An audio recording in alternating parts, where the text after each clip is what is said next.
ವಿದ್ಯಾರ್ಥಿಗಳೇ, ಇಂದಿನ ತರಗತಿಯಲ್ಲಿ ನಾವು ಸಮಾಜಶಾಸ್ತ್ರದ ಅಧ್ಯಯನದ ವಿಷಯದ ಕುರಿತಾಗಿ ಚರ್ಚಿಸೋಣ. ಈಗಾಗಲೇ ನೀವು ಸಮಾಜಶಾಸ್ತ್ರದ ಅರ್ಥ, ವ್ಯಾಖ್ಯೆ, ಉಗಮ ಮತ್ತು ಬೆಳವಣಿಗೆಗಳ ಕುರಿತಾಗಿ ತಿಳಿದುಕೊಂಡಿದ್ದೀರಾ. ಹಾಗಾದ್ರೆ ನಿಮಗೆಲ್ಲ ಒಂದು ವಿಷಯ ಗೊತ್ತಾಗಿದೆ. ಸಮಾಜಶಾಸ್ತ್ರ ಅಂದ್ರೆ ಸಮಾಜವನ್ನ ಅಧ್ಯಯನ ಮಾಡುವುದು ಅಂತ. ಹಾಗಾದ್ರೆ ಸಮಾಜಶಾಸ್ತ್ರದ ಅಧ್ಯಯನದ ವಿಷಯ ಅಂತ ಬಂದಾಗ ಸಮಾಜಶಾಸ್ತ್ರವು ಮಾನವ ಸಮಾಜದ ಕುರಿತಾಗಿ ಅಧ್ಯಯನ ಮಾಡುತ್ತದೆ. ಆದರೆ 19ನೇ ಶತಮಾನದ ತೀರ ಇತ್ತೀಚೆಗೆ ವ್ಯಾಪಕವಾಗಿ ಬಳಕೆಗೆ ಅಥವಾ ಸ್ಥಾಪನೆ ಆಗಿರುವಂತದ್ದು ಸಮಾಜಶಾಸ್ತ್ರ. ಆದ್ದರಿಂದ ಇದನ್ನು ನಾವು ಸಮಾಜ ವಿಜ್ಞಾನಗಳ ಕುಟುಂಬಗಳಲ್ಲಿ ಅತ್ಯಂತ ಕಿರಿಯ ವಿಜ್ಞಾನ ಅಂತ ಪರಿಗಣಿಸ್ತೀವಿ. ಸೊ ಅದರಿಂದ ಇದು ತೀರ ಇತ್ತೀಚೆಗೆ ಸ್ಥಾಪನೆಯಾದರೂ ಕೂಡ ಇದರ ಅಧ್ಯಯನದ ವಿಷಯ ಹಾಗೂ ಕಾರ್ಯವೈಖರಿಯ ಮಹತ್ವತೆಯಿಂದಾಗಿ ಇದರ ಅಧ್ಯಯನದ ವಿಷಯದ ವ್ಯಾಪ್ತಿಯು ಬಹಳಷ್ಟು ವಿಶಾಲವಾಗಿದೆ. ಮಾನವನ ಸಮಗ್ರ ಜೀವನದ ಎಲ್ಲಾ ಕ್ಷೇತ್ರಗಳಲ್ಲಿ ಇದು ವ್ಯಾಪಕವಾಗಿ ಅಧ್ಯಯನ ಮಾಡೋದ್ರಿಂದ ಇದರ ಕ್ಷೇತ್ರದ ಕುರಿತು ಅಥವಾ ವಿಶಾಲತೆ ಕುರಿತು ಇಂದಿನ ಪಾಠದಲ್ಲಿ ನಾವು ಚರ್ಚಿಸೋಣ. ಮೊದಲನೇದಾಗಿ ಸಮಾಜಶಾಸ್ತ್ರ ಎಂಬ ಪದವೇ ಸೂಚಿಸುವಂತೆ ಸಮಾಜದ ಅಧ್ಯಯನ ಮಾಡುವುದೇ ಇದರ ಕಾರ್ಯ ಹಾಗೂ ಮಾನವ ಸಮಾಜದ ಕುರಿತು ಅಧ್ಯಯನ ಮಾಡುವುದೇ ಇದರ ಮುಖ್ಯ ಗುರಿಯಾಗಿದೆ. ಹಾಗಾದ್ರೆ ಮಾನವ ಸಮಾಜ ಬಹುಮುಖಿಯಾದುದು, ಬಹಳ ಸಂಕೀರ್ಣತೆಗಳಿಂದ ಕೂಡಿರುವಂತದ್ದು ಮತ್ತು ಮಾನವನ ಸಮಾಜವು ಕಾಲದಿಂದ ಕಾಲಕ್ಕೆ ಬದಲಾವಣೆಗೆ ಒಳಗೊಳ್ಳುವಂತದ್ದು. ಈ ರೀತಿಯ ಬದಲಾವಣೆಗೆ ಒಳಗೊಳ್ಳುವ ಮತ್ತು ಸಂಕೀರ್ಣತೆಯಿಂದ ಕೂಡಿರೋದ್ರಿಂದ ಹಲವು ಸಮಾಜ ವಿಜ್ಞಾನಗಳು ಬೇರೆ ಬೇರೆ ಅಂಶಗಳನ್ನ ಮಾತ್ರ ಗುರಿಯಾಗಿ ಇಟ್ಟುಕೊಂಡು ಅಧ್ಯಯನವನ್ನ ಮಾಡುತ್ತಿವೆ. ಉದಾಹರಣೆಗೆ ರಾಜ್ಯಶಾಸ್ತ್ರವು ಮಾನವನ ರಾಜಕೀಯ ಚಟುವಟಿಕೆಗಳನ್ನು ಮಾತ್ರ ಆಳವಾಗಿ ಅಧ್ಯಯನ ಮಾಡುತ್ತದೆ. ಅದೇ ರೀತಿ ಅರ್ಥಶಾಸ್ತ್ರವು ಮಾನವನ ಆರ್ಥಿಕ ಚಟುವಟಿಕೆಗಳನ್ನ ಮಾತ್ರ ಆಳವಾಗಿ ಅಧ್ಯಯನ ಮಾಡುತ್ತದೆ. ಆದರೆ ಸಮಾಜಶಾಸ್ತ್ರವು ಮಾನವನ ಸಮಗ್ರ ಜೀವನದ ಅಧ್ಯಯನವನ್ನ ಮಾಡೋದರಿಂದ ಬೇರೆ ಸಾಮಾಜಿಕ ವಿಜ್ಞಾನಗಳಿಗೆ ಹೋಲಿಸಿದಾಗ ಸಮಾಜಶಾಸ್ತ್ರದ ಅಧ್ಯಯನದ ಕ್ಷೇತ್ರವು ಬಹಳ ವಿಶಾಲವಾಗಿದೆ. ಆಧುನಿಕ ಜಗತ್ತಿನಲ್ಲಿ ಪ್ರಸ್ತುತವಾಗಿ ಸಮಾಜಶಾಸ್ತ್ರದ ಮಹತ್ವವೂ ಕೂಡ ಅಷ್ಟೇ ವ್ಯಾಪಕವಾಗಿ ಬೆಳೀತಾ ಇದೆ. ಅದರ ಮಹತ್ವ ಹೆಚ್ಚಾಗಿರೋದ್ರಿಂದ ಪ್ರತಿಯೊಂದು ದೇಶದ ಎಲ್ಲ ಶಿಕ್ಷಣ ಸಂಸ್ಥೆಗಳಲ್ಲಿ, ಶಾಲಾ ಕಾಲೇಜುಗಳಲ್ಲಿ ಹಾಗೂ ಸರ್ಕಾರಿ ಸಂಘಟನೆಗಳಲ್ಲಿ ಸಮಾಜಶಾಸ್ತ್ರದ ಬೋಧನೆ ಹಾಗೂ ಬಳಕೆ ವ್ಯಾಪಕವಾಗಿ ಬೆಳೀತಾ ಇರೋದ್ರಿಂದ ಇದರ ಅಧ್ಯಯನದ ಕ್ಷೇತ್ರವು ಕೂಡ ವ್ಯಾಪಕವಾಗಿ ಹರಡ್ತಾ ಇದೆ, ಪಸರಿಸ್ತಾ ಇದೆ ಅಥವಾ ಬೆಳೀತಾ ಇದೆ ಅಥವಾ ವಿಸ್ತಾರಗೊಳ್ಳುತ್ತಾ ಇದೆ ಅಂತ ನಾವು ಹೇಳಬಹುದು. ಆದ್ದರಿಂದ ಈ ವಿಸ್ತಾರಗೊಳ್ಳುತ್ತಾ ಇರೋ ಅಧ್ಯಯನ ಕ್ಷೇತ್ರಗಳನ್ನ ನಾವಿಲ್ಲಿ ಅಧ್ಯಯನ ವಿಷಯದ ವಸ್ತುಗಳಾಗಿ ಅಭ್ಯಾಸ ಮಾಡಬೇಕಾಗಿದೆ. ಆದ್ದರಿಂದ ಅಲೆಕ್ಸ್ ಇಂಕಲ್ಸ್ ಎನ್ನುವಂತಹ ಸಮಾಜಶಾಸ್ತ್ರಜ್ಞರು ವಾಟ್ ಈಸ್ ಸೋಶಿಯಾಲಜಿ ಎಂಬಂತಹ ಗ್ರಂಥದಲ್ಲಿ ನೀಡಿರುವಂತಹ ಕೆಲವು ಅಂಶಗಳನ್ನ ನಿಮ್ಮ ಪಠ್ಯ ಪುಸ್ತಕದಲ್ಲಿ ಸೇರಿಸಲಾಗಿದೆ. ಇವರ ಪ್ರಕಾರ ಮೊದಲನೆಯ ಅಧ್ಯಯನದ ವಿಷಯ ಎಂದರೆ ಸಮಾಜ ಮತ್ತು ಸಂಸ್ಕೃತಿಯ ಸಮಾಜಶಾಸ್ತ್ರೀಯ ವಿಶ್ಲೇಷಣೆ. ಹಾಗಾದ್ರೆ ಈಗಾಗಲೇ ಹೇಳಿದ ಹಾಗೆ ಸಮಾಜಶಾಸ್ತ್ರದ ಮೊದಲನೇ ಕಾರ್ಯ ಹಾಗೂ ಉದ್ದೇಶ ಮಾನವನ ಸಮಾಜ. ಆದರೆ ಸಮಾಜದ ಜೊತೆಗೆ ಇಲ್ಲಿ ಸಂಸ್ಕೃತಿ ಅನ್ನುವಂತ ಮತ್ತೊಂದು ಪದವನ್ನು ಕೊಡಲಾಗಿದೆ. ಏಕೆಂದರೆ ಸಮಾಜ ಮತ್ತು ಸಂಸ್ಕೃತಿ ಇವೆರಡನ್ನು ಒಂದೇ ನಾಣ್ಯದ ಎರಡು ಮುಖಗಳಿದ್ದಂತೆ ಎಂದು ಪರಿಗಣಿಸಲಾಗುತ್ತೆ. ಆದ್ದರಿಂದ ಒಂದು ಸಮಾಜವನ್ನ ಅಧ್ಯಯನ ಮಾಡಬೇಕು, ಇಲ್ಲ ಆ ಸಮಾಜದ ಕುರಿತಾಗಿ ನಾವು ಕುಲಂಕುಷವಾಗಿ ತಿಳಿಯಬೇಕೆಂದಾಗ ಅದರ ಸಂಸ್ಕೃತಿಯ ಕುರಿತು ಮಾಹಿತಿಯನ್ನು ತಿಳಿದುಕೊಳ್ಳುವುದು ಅತ್ಯವಶ್ಯಕ. ಆದ್ದರಿಂದ ಸಮಾಜಶಾಸ್ತ್ರದಲ್ಲಿ ಮಾನವನ ಸಮಾಜವನ್ನು ತಿಳಿದುಕೊಳ್ಳುವಾಗ ಸಂಸ್ಕೃತಿಯನ್ನು ಕುರಿತು ಕೂಡ ಅಧ್ಯಯನ ಮಾಡಲಾಗುತ್ತದೆ.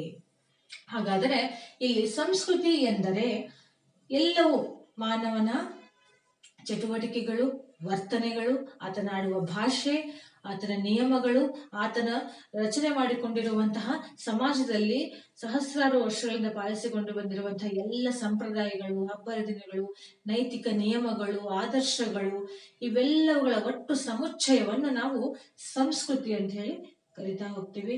ಆದರೆ ಈ ಸಂಸ್ಕೃತಿ ಸಮಾಜದಿಂದ ಸಮಾಜಕ್ಕೆ, ಪ್ರದೇಶದಿಂದ ಪ್ರದೇಶಕ್ಕೆ, ಕಾಲದಿಂದ ಕಾಲಕ್ಕೆ ಬದಲಾವಣೆ ಆಗ್ತಾನೆ ಇರುತ್ತೆ. ಆದ್ದರಿಂದ ಸಮಾಜಶಾಸ್ತ್ರವು ಮಾನವನ ವರ್ತನೆಗಳನ್ನ ಅಧ್ಯಯನ ಮಾಡಬೇಕಾದ್ರೆ ಅಲ್ಲಿಯ ಸಂಸ್ಕೃತಿಯ ತಕ್ಕ ಹಾಗೆ ಆ ಸಮಾಜದ ಸಾಮಾಜಿಕ ವಾತಾವರಣ ಇರುತ್ತದೆ ಎನ್ನುವ ನೆಲೆಯಲ್ಲಿ ಸಮಾಜ ಮತ್ತು ಸಂಸ್ಕೃತಿಯ ಸಾಮಾಜಿಕ ವಿಶ್ಲೇಷಣೆಯನ್ನು ಕೊಡುವಲ್ಲಿ ವೈಜ್ಞಾನಿಕವಾಗಿ ಅಧ್ಯಯನವನ್ನ ಮಾಡ್ತಾ ಹೋಗುತ್ತೆ. ಹಾಗಾದ್ರೆ ಸಮಾಜದ ರಚನೆ, ಗಾತ್ರ, ಬದಲಾವಣೆಗಳ ಹಂತಗಳ ಕುರಿತಾಗಿ ಅಥವಾ ಆ ಬದಲಾವಣೆಗೆ ಕಾರಣವಾಗಿರುವಂತಹ ಶಕ್ತಿಗಳ ಕುರಿತಾಗಿ ಇಲ್ಲಿ ಸಾಮಾಜಿಕ ವಿಶ್ಲೇಷಣೆಯನ್ನು ಕೊಡುವಂತಹ ಕೆಲಸ ಸಮಾಜಶಾಸ್ತ್ರ ಮಾಡುತ್ತದೆ. ಇನ್ನು ಎರಡನೇದಾಗಿ ಮೂಲಭೂತ ಘಟಕಗಳ ಅಧ್ಯಯನ. ಮಾನವನೇ ಇಲ್ಲಿ ಸಮಾಜಶಾಸ್ತ್ರ ಅಧ್ಯಯನದ ಕೇಂದ್ರ ಬಿಂದು.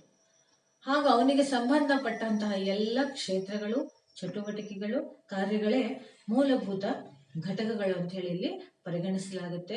ಉದಾಹರಣೆಗೆ ಅವನ ಕ್ರಿಯೆಗಳಿರಬಹುದು, ಇತರೆ ವ್ಯಕ್ತಿಗಳೊಂದಿಗೆ ಅಥವಾ ಇತರೆ ಸಂಘ ಸಂಸ್ಥೆಗಳೊಂದಿಗಿನ ಕ್ರಿಯೆಗಳಿರಬಹುದು, ಇಲ್ಲವೇ ಸಾಮಾಜಿಕ ಸಂಬಂಧಗಳು. ಆ ಸಮೂಹ ಜೀವನದಲ್ಲಿ ಮಾನವ ತನ್ನ ಜೀವಿತಾವಧಿಯಲ್ಲಿ ಎಲ್ಲ ಸಮೂಹ ಸಂಘ ಸಂಸ್ಥೆಗಳೊಂದಿಗೆ ಇತರೆ ವ್ಯಕ್ತಿಗಳೊಂದಿಗೆ ಒಳ್ಳೆಗೊಂಡಿರುವಂತಹ ಒಡನಾಟವನ್ನ ನಾವು ಸಂಬಂಧಗಳು ಅಂತ ಕರಿತೀವಿ. ಇದಲ್ಲದೆ ಸಮಾಜದ ಮೇಲೆ ಪ್ರಭಾವ ಬೀರುವಂತಹ ವ್ಯಕ್ತಿಯ ವ್ಯಕ್ತಿತ್ವ, ಇಲ್ಲವೇ ಸಮಾಜದ ಶಕ್ತಿಗಳಿಂದ ನಾಗರಿಕರ ಮೇಲೆ ಅಥವಾ ವ್ಯಕ್ತಿಯ ವ್ಯಕ್ತಿತ್ವದ ಮೇಲೆ ಪ್ರಭಾವ ಬೀರುವಂತಹ ಅಂಶಗಳು, ಹಾಗೂ ಎಲ್ಲಾ ಬಗೆಯ ಸಮೂಹಗಳು. ಸಮಾಜ ಅಂದರೇನೆ ಹಲವಾರು ಸಮೂಹಗಳ ಒಂದು ಬೃಹತ್ ಸಮೂಹ.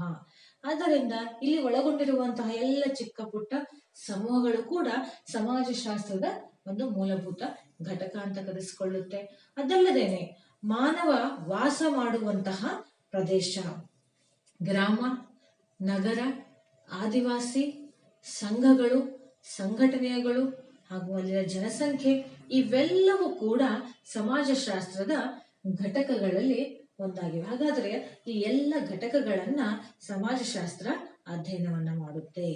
ಅದಕ್ಕೆ ಗ್ರಾಮಗಳನ್ನು ಕೂಡ ಅಧ್ಯಯನ ಮಾಡುತ್ತೆ, ನಗರಗಳನ್ನು ಕೂಡ ಅಧ್ಯಯನ ಮಾಡುತ್ತೆ, ಆದಿವಾಸಿ ಜನಾಂಗಗಳನ್ನು ಕೂಡ ಅಧ್ಯಯನ ಮಾಡುತ್ತೆ. ಇದಲ್ಲದೇನೆ ಈ ಅಧ್ಯಯನದ ವೈಜ್ಞಾನಿಕ ವಿಶ್ಲೇಷಣೆಯನ್ನು ಕೂಡ ಕೊಡುವಂತಹ ಪ್ರಯತ್ನ ಮಾಡುತ್ತೆ. ಹಾಗಾದ್ರೆ ಗ್ರಾಮಗಳ ಮೇಲೆ ನಗರಗಳ ಪ್ರಭಾವ, ನಗರ ಮತ್ತು ಗ್ರಾಮಗಳ ಪ್ರಭಾವ ಆದಿವಾಸಿಗಳ ಮೇಲೆ ಹೇಗಾಗ್ತಾ ಇದೆ, ಯಾವ ಅಂಶಗಳು ಇಲ್ಲಿ ಕಾರಣಕರ್ತವಾಗಿವೆ, ಈ ರೀತಿ ತುಂಬಾ ಸೂಕ್ಷ್ಮ ರೀತಿಯಾದಂತಹ ಅಂಶಗಳನ್ನು ಕೂಡ ಪರಿಗಣನೆಗೆ ತೆಗೆದುಕೊಂಡು ಅಲ್ಲಿಯ ವಿಷಯಗಳನ್ನ ಅಧ್ಯಯನವನ್ನ ಮಾಡುವಂತ ಕೆಲಸ ಸಮಾಜಶಾಸ್ತ್ರ ಮಾಡುತ್ತದೆ.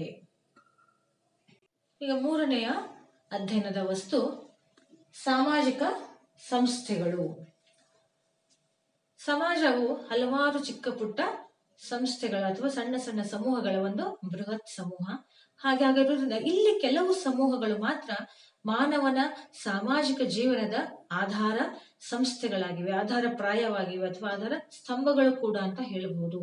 ಮಾನವನ ಸಮಾಜ ಹುಟ್ಟಲಿಕ್ಕೂ ಕೂಡ ಅಥವಾ ಸಮಾಜ ಈಗ ಇರುವ ಸಮಾಜ ರಚನೆ ಆಗ್ಲಿಕ್ಕೂ ಕೂಡ ಇಂತಹ ಸಂಸ್ಥೆಗಳು ಬಹುಮುಖ್ಯವಾಗಿರುವಂತಹ ಪಾತ್ರವನ್ನು ವಹಿಸುತ್ತವೆ. ಉದಾಹರಣೆಗೆ ಕುಟುಂಬ, ವಿವಾಹ, ಬಂಧುತ್ವ, ಶಿಕ್ಷಣ ಇವೆಲ್ಲವುಗಳನ್ನ ನಾವು ಗಮನಿಸಿದಾಗ ಮಾನವನ ಸಮೂಹ ಜೀವನ ಪ್ರಾರಂಭವಾಗಿದ್ದೇ ಇಂತಹ ಸಂಸ್ಥೆಗಳಿಂದ. ಆದ್ದರಿಂದ ಈ ಸಂಸ್ಥೆಗಳ ರಚನೆ, ಗಾತ್ರ ಹಾಗೂ ಕಾರ್ಯಗಳೇ ಸಮಾಜಶಾಸ್ತ್ರದ ಮತ್ತೊಂದು ಅತಿ ಮುಖ್ಯ ಅಧ್ಯಯನದ ವಿಷಯ ಆಗಿದೆ.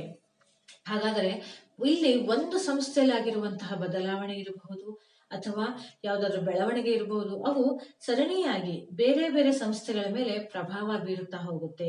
ಕೆಲವು ಸಾರಿ ಇಡೀ ಸಮೂಹವನ್ನೇ ಬದಲಾವಣೆಗೆ ಒಳಪಡಿಸಿಕೊಳ್ಳುತ್ತವೆ. ಆದ್ದರಿಂದ ಇಷ್ಟು ಪ್ರಭಾವಕಾರಿಯಾಗಿರೋದ್ರಿಂದ ಪ್ರತಿಯೊಂದು ಸಂಸ್ಥೆಗಳ ಕುಲಂಕುಷ ವೈಜ್ಞಾನಿಕ ಅಧ್ಯಯನ ಮಾಡುವುದು ಸಮಾಜಶಾಸ್ತ್ರದ ಮತ್ತೊಂದು ಗುರಿಯಾಗಿದೆ.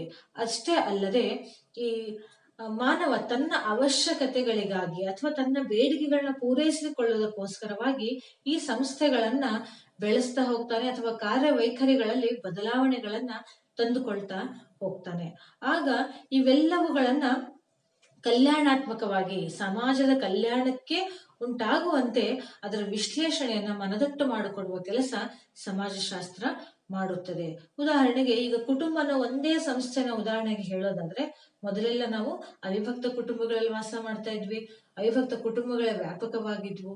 ಬರ್ತಾ ಬರ್ತಾ ಏನಾಯ್ತು, ವ್ಯಕ್ತಿವಾದ ಜಾಸ್ತಿಯಾಗಿ, ಸ್ವಾತಂತ್ರ್ಯ ಹೆಚ್ಚಾಗಿ ನಾವೆಲ್ಲ ಏನ್ ಮಾಡ್ತಾ ಇದ್ವಿ, ಇನ್ನೊಬ್ಬರ ಹಿಡಿತದಲ್ಲಿ ಇರಲಿಕ್ಕೆ ಇಷ್ಟವೇ ಪಡದೆ ವೈಯಕ್ತಿಕವಾಗಿ ಪ್ರತ್ಯೇಕವಾಗಿ ನಾವಿರಲು ಬಯಸಿದಾಗ ಅಣು ಕುಟುಂಬಗಳು ಅಥವಾ ವಿಭಕ್ತ ಕುಟುಂಬಗಳು ಹುಟ್ಕೊಳ್ತಾ ಹೋಗ್ತವೆ.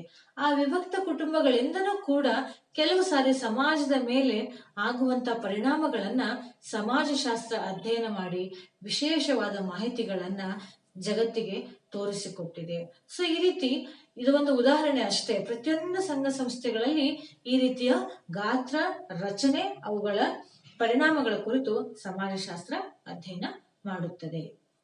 ಇನ್ನ ನೆಕ್ಸ್ಟ್ ಮತ್ತೊಂದು ಅಂಶ ಅಂದಾಗ ಮೂಲಭೂತ ಸಾಮಾಜಿಕ ಪ್ರಕ್ರಿಯೆಗಳು.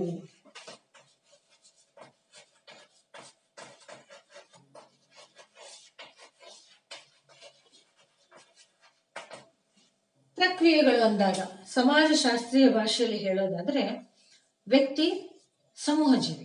ಸಮೂಹದಲ್ಲಿದ್ದಾಗ, ಸಮಾಜದಲ್ಲಿದ್ದಾಗ ಅಥವಾ ಗುಂಪಿನಲ್ಲಿ ಅವನು ಇದ್ದಾಗ ತನ್ನ ಸಾಮಾಜಿಕ ಜೀವನ ನಿರ್ವಹಣೆಗಾಗಿ ಅವನು ತನ್ನ ಸುತ್ತಮುತ್ತಲ ಪರಿಸರ, ವ್ಯಕ್ತಿ, ಸಂಘ ಸಂಸ್ಥೆಗಳೊಂದಿಗೆ ಯಾವಾಗಲೂ ಕ್ರಿಯೆ ಪ್ರತಿಕ್ರಿಯೆಗೆ ಒಳಪಡ್ತಾ ಹೋಗ್ತಾನೆ. ಈ ಕ್ರಿಯೆ ಪ್ರತಿಕ್ರಿಯೆಯಿಂದ ಪ್ರತಿನಿತ್ಯ ನಡೆಯುವುದಾಗಿ ಇದನ್ನು ನಾವು ಅಂತಕ್ರಿಯೆ ಅಂತ ಕರಿತೀವಿ. ಸಮಾಜಶಾಸ್ತ್ರ ಭಾಷೆಯಲ್ಲಿ ಅಂತಕ್ರಿಯೆ ಅಂದರೆ ಕ್ರಿಯೆ ಮತ್ತು ಪ್ರತಿಕ್ರಿಯೆ. ಹಾಗಾದಾಗ ಈ ಕ್ರಿಯೆ ಪ್ರತಿಕ್ರಿಯೆ ಪ್ರತಿನಿತ್ಯ ದಿನವೂ ನಿರಂತರವಾಗಿ ನಡೀತಾ ಹೋದಾಗ ವಿವಿಧ ರೂಪಗಳಲ್ಲಿ ಅದು ಕಂಡು ಬರುತ್ತದೆ. ಆ ವಿವಿಧ ರೂಪಗಳನ್ನೇ ನಾವು ಪ್ರಕ್ರಿಯೆಗಳು ಅಂತ ಹೇಳಿ ಪರಿಗಣಿಸಲಾಗುತ್ತೆ, ಅಥವಾ ಸಮಾಜಶಾಸ್ತ್ರದಲ್ಲಿ ಪ್ರಕ್ರಿಯೆಗಳು ಅಂತ ನಾವು ಕರಿತೀವಿ. ಹಾಗಾದ್ರೆ ಏನೇನು ಪ್ರಕ್ರಿಯೆಗಳು?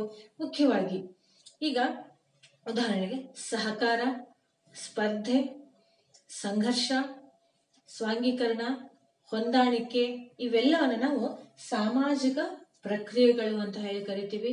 ಹಾಗಾದ್ರೆ ಸಹಕಾರ ತಗೊಂಡಾಗ, ಸಹಕಾರ ನಡಿಬೇಕಾದ್ರೆ ಏನ್ ಬೇಕು? ಒಬ್ಬ ವ್ಯಕ್ತಿ ತನಗೆ ತಾನೇ ಎಲ್ಲ ಸಹಾಯ ಮಾಡ್ಕೊಳ್ಳಿಕ್ ಸಾಧ್ಯವಿಲ್ಲ. ತನ್ನ ಜೀವನ ನಿರ್ವಹಣೆಗಾಗಿ ಅವನು ಇನ್ನೊಬ್ಬರ ಮೊರೆ ಹೋಗ್ಬೇಕಾಗುತ್ತೆ, ಇಲ್ಲ ಇನ್ನೊಬ್ಬರಿಂದ ಸಹಾಯವನ್ನ ಪಡಿತಾ ಹೋಗ್ತಾನೆ. ಆಗ ಇಬ್ಬರು ವ್ಯಕ್ತಿಗಳ ಮಧ್ಯೆ ಕ್ರಿಯೆ ಮತ್ತು ಪ್ರತಿಕ್ರಿಯೆ ಉಂಟಾಗುತ್ತೆ. ಇದು ಸಹಕಾರ ರೂಪದಲ್ಲಿ ಕಂಡು ಬರುವಂತಹ ಒಂದು ಪ್ರಕ್ರಿಯೆ. ಇನ್ನು ಕೆಲವು ಸಾರಿ ನಮ್ಮ ಜೀವನದಲ್ಲಿ ಶಾಲೆಗಳಿಗೆ ಹೋಗ್ತೀವಿ ಅಥವಾ ನಮ್ಮ ಬೇಡಿಕೆಗಳಿಗೋಸ್ಕರ ವ್ಯವಹಾರಗಳನ್ನ ಮಾಡ್ಕೊಳ್ತೀವಿ. ಆವಾಗ ಅಲ್ಲಿ ಸ್ವಲ್ಪ ಸ್ಪರ್ಧೆಗಳನ್ನು ಕೂಡ ನಾವು ಕಾಣ್ತೀವಿ. ಮುಖ್ಯವಾಗಿ ನಿಮ್ಮಲ್ಲೇ ಈ ವಿದ್ಯಾರ್ಥಿಗಳ ಗುಂಪಲ್ಲಿ ನೀವೆಲ್ಲ ಶಾಲೆಗೆ ಓದಲಿಕ್ಕೆ ಬರ್ತೀರಾ. ಇಲ್ಲಿ ಬಂದಂತ ಸಂದರ್ಭದಲ್ಲಿ ಅಂಕಗಳನ್ನ ಪಡೆಯುವ ವಿಷಯದಲ್ಲಿರಬಹುದು, ಕ್ರೀಡೆಗಳಲ್ಲಿ ಭಾಗವಹಿಸುವ ವಿಷಯಗಳಲ್ಲಿರಬಹುದು, ನಿಮ್ಮಲ್ಲಿ ನಿಮಗೆ ಗೊತ್ತಿಲ್ಲದೇನೆ ಒಂದು ಸ್ಪರ್ಧಾ ಮನೋಭಾವನೆ ಹುಟ್ಟಿಕೊಳ್ತಾ ಹೋಗುತ್ತೆ. ಇದು ಮಾನವ ಸಹಜ ಗುಣವೂ ಆಗಿರಬಹುದು, ಜೊತೆಗೆ ಸಮಾಜದಲ್ಲಿ ಕಂಡು ಬರುವಂತಹ ಪ್ರಕ್ರಿಯೆ. ಯಾಕಂದ್ರೆ ಎಲ್ಲಾ ಕ್ಷೇತ್ರಗಳಲ್ಲಿ ಮಾನವನ ಜೀವನದಲ್ಲಿ ಸ್ಪರ್ಧೆ ಅನ್ನುವಂತಹ ಒಂದು ಕ್ರಿಯೆ ಪ್ರತಿಕ್ರಿಯೆ ನಡೀತಾನೆ ಇರುತ್ತೆ. ಇದೇ ರೀತಿ ಸಂಘರ್ಷ, ಈಗ ಯುದ್ಧ ಅಂತ ಬಂದಾಗ ಅಥವಾ ಜಗಳ ಅಂತ ಬಂದಾಗ ಒಬ್ಬ ವ್ಯಕ್ತಿಯ ಜಗಳ ಮಾಡ್ಲಿಕ್ಕೆ ಸಾಧ್ಯ ಇಲ್ಲ. ಅಲ್ಲಿ ಮತ್ತೊಂದು ವ್ಯಕ್ತಿಯ ಜೊತೆಗೆ ವಾದ ವಿವಾದಗಳಾದಾಗ ಮಾತ್ರ ಅದನ್ನ ನಾವು ಸಂಘರ್ಷ ಅಂತ ಕರಿತೀವಿ. ಇದು ಒಬ್ಬ ವ್ಯಕ್ತಿಯ ಜೊತೆಗೂ ಇರಬಹುದು, ದೇಶಗಳ ಮಧ್ಯೆ ನಡೆಯುವಂತಹ ಯುದ್ಧವೇ ಆಗಿರಬಹುದು. ಸೊ ಈ ಎಲ್ಲ ಪ್ರಕ್ರಿಯೆಗಳನ್ನ ಸಮಾಜಶಾಸ್ತ್ರ ಅಧ್ಯಯನ ಮಾಡುತ್ತೆ. ಈ ಪ್ರಕ್ರಿಯೆಗಳ ಅಧ್ಯಯನವೂ ಕೂಡ ಅಷ್ಟೇ ಪ್ರಾಮುಖ್ಯತೆ ಪಡೆದಿದೆ. ಇಡೀ ಬರೀ ಒಂದು ದೇಶ, ಒಂದು ಸಮಾಜಕ್ಕೆ ಮಾತ್ರ ಸೀಮಿತವಾಗಿರದೆ ವಿಶಾಲ ದೃಷ್ಟಿಯಲ್ಲಿ ಅಥವಾ ಜಾಗತಿಕ ಮಟ್ಟದಲ್ಲಿ ಕೂಡ ಈ ಪ್ರಕ್ರಿಯೆಗಳ ಅಧ್ಯಯನಕ್ಕೆ ಬಹಳಷ್ಟು ಮಹತ್ವವಿದೆ. ಸೊ ಅದರಿಂದ ಸಮಾಜಶಾಸ್ತ್ರ ಮತ್ತೊಂದು ಅತಿ ಮುಖ್ಯವಾದಂತಹ ಅಧ್ಯಯನದ ವಸ್ತು ಅಂದರೆ ಸಾಮಾಜಿಕ ಪ್ರಕ್ರಿಯೆಗಳು. ಅಲೆಕ್ಸ್ ಇಂಕೆಲ್ಸ್ ಅವರು ಹೇಳಿರುವಂತಹ ಅಧ್ಯಯನದ ವಿಷಯಗಳನ್ನ ಬಿಟ್ಟು ಮತ್ತೆ ವಿಶೇಷ ಅಧ್ಯಯನದ ಕ್ಷೇತ್ರಗಳ ಶೋಧನೆಯಲ್ಲೂ ಕೂಡ ಸಮಾಜಶಾಸ್ತ್ರ ತನ್ನ ಪ್ರಮುಖ ಪಾತ್ರವನ್ನ ವಹಿಸ್ತಾ ಇದೆ. ಯಾಕಂದ್ರೆ ನಾನು ಈಗಾಗಲೇ ಹೇಳಿದೆ, ಸಮಾಜಶಾಸ್ತ್ರದ ಅಧ್ಯಯನ ವಿಷಯ ವ್ಯಾಪಕವಾಗಿ ಬೆಳೀತಾನೆ ಇದೆ. ಯಾವ ರೀತಿ ಅಂದಾಗ ಮಾನವನ ಸಾಮಾಜಿಕ ಬೇರೆ ಬೇರೆ ಕ್ಷೇತ್ರಗಳನ್ನ ಒಂದೊಂದು ಘಟಕಗಳನ್ನಾಗಿ ಮಾಡಿ ಆ ಕ್ಷೇತ್ರಗಳ ವಿಶೇಷ ಅಧ್ಯಯನಕ್ಕೆ, ವಿಶೇಷ ಶೋಧನೆಗೆ ಹೆಚ್ಚಿನ ಮಹತ್ವವನ್ನ, ಅವಕಾಶವನ್ನ ಸಮಾಜಶಾಸ್ತ್ರ ಕಲ್ಪಿಸಿಕೊಂಡಿದೆ. ಅದರಿಂದ ಅಂತಹ ಕೆಲವು ಕ್ಷೇತ್ರಗಳ ಬಗ್ಗೆ ಹೇಳೋದಾದ್ರೆ ಮುಖ್ಯವಾಗಿ ಕುಟುಂಬ ಸಮಾಜಶಾಸ್ತ್ರ, ರಾಜಕೀಯ ಸಮಾಜಶಾಸ್ತ್ರ, ಧಾರ್ಮಿಕ ಸಮಾಜಶಾಸ್ತ್ರ, ಶೈಕ್ಷಣಿಕ ಸಮಾಜಶಾಸ್ತ್ರ, ಕೈಗಾರಿಕಾ ಸಮಾಜಶಾಸ್ತ್ರ, ಜನಸಂಖ್ಯಾ ಸಮಾಜಶಾಸ್ತ್ರ, ಗ್ರಾಮೀಣ ಸಮಾಜಶಾಸ್ತ್ರ, ನಗರ ಸಮಾಜಶಾಸ್ತ್ರ, ಹೀಗೆ ಹಲವಾರು ಮಾನವನ ಸಮಾಜಕ್ಕೆ ಸಂಬಂಧಪಟ್ಟಂತಹ ಪ್ರತಿಯೊಂದು ಅತಿ ಮುಖ್ಯವಾಗಿರುವ ಘಟಕಗಳನ್ನೇ ಒಂದೊಂದು ವಿಶೇಷ ಅಧ್ಯಯನ ಕ್ಷೇತ್ರಗಳನ್ನಾಗಿ ಮಾಡಿ ಅವುಗಳಲ್ಲೇ ವೈಜ್ಞಾನಿಕ ವಿಧಾನಗಳನ್ನ ಅಳವಡಿಸಿ ಆಳವಾದ ಅಧ್ಯಯನ ಮಾಡುವ ಮೂಲಕ ಶೋಧನೆಗಳಿಗೆ ಅತಿ ಹೆಚ್ಚಿನ ಮಹತ್ವವನ್ನು ಕೊಡ್ತಾ ಇದೆ. ಅದಕ್ಕೆ ನೀವು ನೋಡಿರಬಹುದು, ನೀವು ಸ್ನಾತಕೋತ್ತರ ಪದವಿಗಳಲ್ಲಿ ಸಮಾಜಶಾಸ್ತ್ರದ ಅಧ್ಯಯನ ಮಾಡುವಾಗ ಅವುಗಳ ಸಂಶೋಧನೆಗೆ ಅತಿ ಹೆಚ್ಚಿನ ಮಹತ್ವವನ್ನು ಕೊಡಲಾಗುತ್ತೆ. ಯಾಕಂದ್ರೆ ಈ ಸಂಶೋಧನೆಗಳ ಮೂಲಕವೇ ಸಿಗುವಂತ ಮಾಹಿತಿಯು ಮುಂದೆ ಸರ್ಕಾರಕ್ಕಾಗ್ಲಿ ಸಮಾಜಕ್ಕಾಗ್ಲಿ ಬಹಳ ಉಪಯುಕ್ತವಾಗಿರೋದ್ರಿಂದ ಇವುಗಳಿಗೆ ಹೆಚ್ಚಿನ ಮನ್ನಣೆಯನ್ನ ಸಿಗ್ತಾ ಇದೆ. ಈಗಾಗಲೇ ಪ್ರಸ್ತುತವಾಗಿ ಸುಮಾರು 50ಕ್ಕೂ ಹೆಚ್ಚು ಶಾಖೆಗಳು ಸ್ಥಾಪನೆಯಾಗಿವೆ. ಇನ್ನು ಅದೆಷ್ಟು ಕ್ಷೇತ್ರಗಳಲ್ಲಿ ಇನ್ನೂ ಹೆಚ್ಚಿನ ವ್ಯಾಪ್ತಿಗೆ ಹೋಗುವಂತ ಸಾಧ್ಯತೆಯೂ ಕೂಡ ಕಂಡು ಬರ್ತಾ ಇದೆ. ಇದಿಷ್ಟು ಅಲ್ಲದೇನೆ 21ನೇ ಶತಮಾನದಲ್ಲಿ ಸಮಾಜಶಾಸ್ತ್ರದ ಕೆಲವು ಪ್ರಮುಖ ಅಧ್ಯಯನ ಕ್ಷೇತ್ರಗಳು ಕೂಡ ಬೆಳೀತಾ ಇದ್ದಾವೆ. ಇದನ್ನ 1950ರ ಇತ್ತೀಚೆಗೆ ಇವುಗಳನ್ನ ಗುರುತಿಸಲಾಗಿದೆ. ಉದಾಹರಣೆಗೆ ಹೆಚ್ಚಾಗಿ ಇವು ಸಂಶೋಧನೆಗೂ ಮತ್ತು ಸೈದ್ಧಾಂತಿಕ ಚಿಂತನೆಗಳ ಪ್ರಭಾವದಿಂದ ಸ್ಥಾಪನೆಗೊಂಡಿರುವಂತಹ ಕ್ಷೇತ್ರಗಳಾಗಿವೆ. ಮೊದಲನೇದಾಗಿ ಅಂತರ್ವೈಯಕ್ತಿಕ ಸಂಬಂಧಗಳು, ಗ್ರಾಮೀಣ ಮತ್ತು ನಗರ ಜೀವನ, ವಿವಾಹ ಮತ್ತು ಕುಟುಂಬ, ಸಾಮಾಜಿಕ ಪ್ರಭೇದ, ಜಾತಿ ವ್ಯವಸ್ಥೆ,